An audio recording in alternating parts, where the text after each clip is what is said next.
What up, y'all? Welcome to another interview. Y'all, I've been doing these a little bit more. I hope you guys are liking them. I'm going to be calling them Fight Talk with Jimmy Dukes. But here, to my left, your guys is right, Alec. Last name? McGee. Yeah, Alec McGee, RTG is ready to go. Ready to go. I saw that RTG. I remember I saw your Instagram. I was like, RTG? Ready. And then I met you at the gym. I went by, I got to know you. You were a fast mofo, bro. Like you were just sitting there doing jump rope and stuff. To me, and like the most basic person, like that might just be a regular workout, but you are a specimen, sir. Thank you. I appreciate you coming on here, man. Yeah, absolutely. Yeah, so you got your 13th pro fight? 13th pro fight. Holy smokes, bro. Man, we're on I think a 6 or 7 fight win streak. I haven't lost a fight in over 6 or 7 years. Nice. No, actually 13th. I stand corrected. I'm making my 14th appearance. Oh, okay. 14th appearance, February 15th, 14th pro appearance. Let's go, man. Let's go. Yeah, man. So you're from here? No, originally I'm from Reno, Nevada. Okay. The Army had brought me out here. I just got out a couple years ago now. But the Army brought me out here, and this is where I decided to, set up shop, set up homes. Made home? Yeah, it's my home now. That's so cool. I love hearing that because a lot of military people, even if they don't stay, they say, man, El Paso is always great. Yeah. And I've met a lot of people who are like, man, I love home, but I love El Paso too, man. So that's cool that you stayed here. So how long when you got out of the military, how long ago was that? I just got out 2 years ago. 2 years ago? So and you're like, yeah, I'm gonna stay here. Yeah, I'm gonna stay here. And I really like the community. They say El Paso, be strong community. It really is. It's more of it's a big city in terms of the population and people, but it's got a small city feel to it. Yeah. The people, you can tell they genuinely care about other people. Yeah. Back home, Reno, Nevada, I absolutely love Reno. I see there's so much support from them. I always have those guys on my back as I'm chasing my career, but in terms of the people at Paso, man, you can walk up to any person on the street and have a genuine conversation with them. That's something that you don't see too much back home, where I'm from. Yeah, that's cool, man. So let's talk about your boxing career. I mean, how long have you been training for?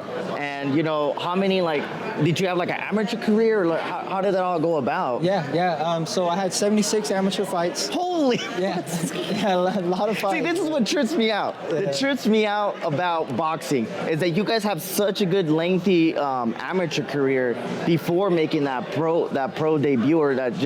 So 76 amateur fights. What was your record if you don't remember? I mean, that's a lot of damn fights. It's a lot, and I don't remember because I had my first fight at 12. I can tell you it was, I probably had 53, 54 wins, maybe 20 losses. Yeah. The losses were either when I was very young, still learning, or it was at national ranking tournaments. Nice. So the only times that I was learning was at national. Yeah. Winning or losing was at a national level Yeah. tournament. So someone who had won the entire tournament. So how did you fall into boxing? I know you're talking about a lengthy amateur career and making a 14th pro fight. Yeah. You know what I mean? How did you get into boxing as a child? Was it something that was in the family, or No. what interested you into it? Yeah, nothing like that. I mean, I was always, very athletic. I did every sport that you can think of, from soccer to baseball to football, track, cross country, you name it, I did it. I was just always very active. But I think what really pushed me and drove me towards boxing was I was bullied a lot coming up as a kid. And I always say that I was an old school bully. I wasn't the internet bully. I was thrown in the trash can bully. Yeah. You know what I mean? And both my parents were struggling with the drug addiction, so my life was a consequence of that. I spent some time in foster care. I lived in hotels and motels for a huge portion of my life.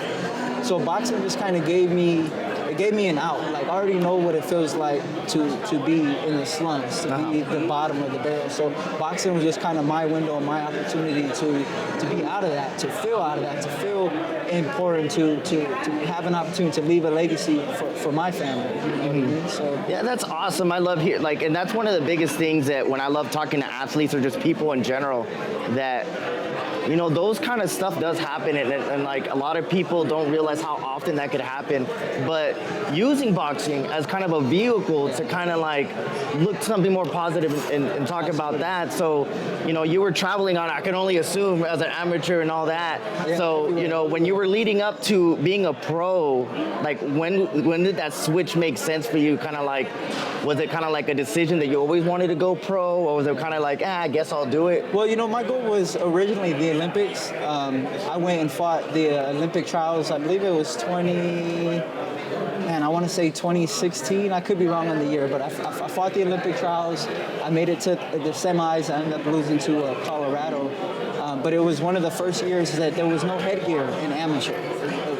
I had fought an amateur career, but with no headgear, and I made it all the way to the semifinals and ended up taking an L. And at that point, I was like, well, man, if I'm going to be up here, risking my head and injury anyways with no headgear, I was like, I might as well make money while I'm doing it. Yeah. You know what I mean? So, I didn't get to represent my country in the Olympics, but I did get to represent it in a different way. I joined the Army 4 or 5 some odd years ago, and I was able to represent my country while still boxing. That's dope. I was still fighting professionally while I was in the Army. I don't know if I was supposed to do that or not, but my command team that I had, I was very fortunate because they really supported me. They the fact that they had a pro fighter, so they let me train, they let me go fight. That's dope. Yeah, absolutely, but.